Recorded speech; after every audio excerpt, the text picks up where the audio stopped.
Harvard Unibertsitatean sorturiko hezkuntza eredua, hau da, ulermenerako irakaskuntza, arrakasta handiz sendotu da Begoñazpi ikastolan.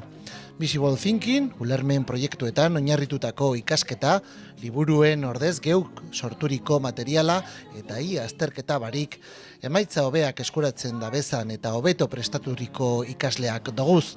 Lantzean behin, Amerikako Unibertsitateko adituek metodologia gainbegiratzen dabe eta emaitzak ezin hobeak dira. Orain, ikasketa eta batez be ulermena ikasleentzat erakargarriago eta eraginkorragoak diran ereduetan oinarritzen da. Algo que podría ser muy árido lo han convertido en algo muy placentero.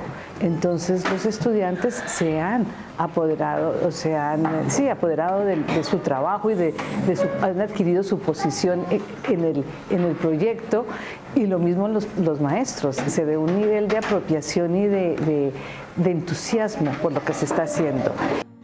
Hezkuntza eredu honek, hausnarketa ikasleen pentsamendu kritikoa azpimarratzen dau. Azken baten, ereduak ezagutza teorikoak buruz ikasteaz gain, ikaslea bere kontura ikasteko gai izatea. Hau da, edozein konturi erantzuna emoteko edota aurre egiteko kapaz izatea ben nabarmendu gura dau. Pero lo que nosotros sí creemos es que se debe privilegiar el desarrollo del pensamiento y desarrollar las disposiciones de los niños y de nuestros hijos y de nuestros sobrinos, de nuestros nietos, a querer seguir aprendiendo, porque lo único que sabemos del mundo es que va a cambiar, es cómo los preparamos para adaptarse y para querer aprender y descubrir el mundo que no sabemos cómo va a ser. Izan be, azken ikerketek dinoenez, gaur egun ikastetxeetan dagozan ikasleen 47%, sortzeko dagozan lanak egin beharko dabez.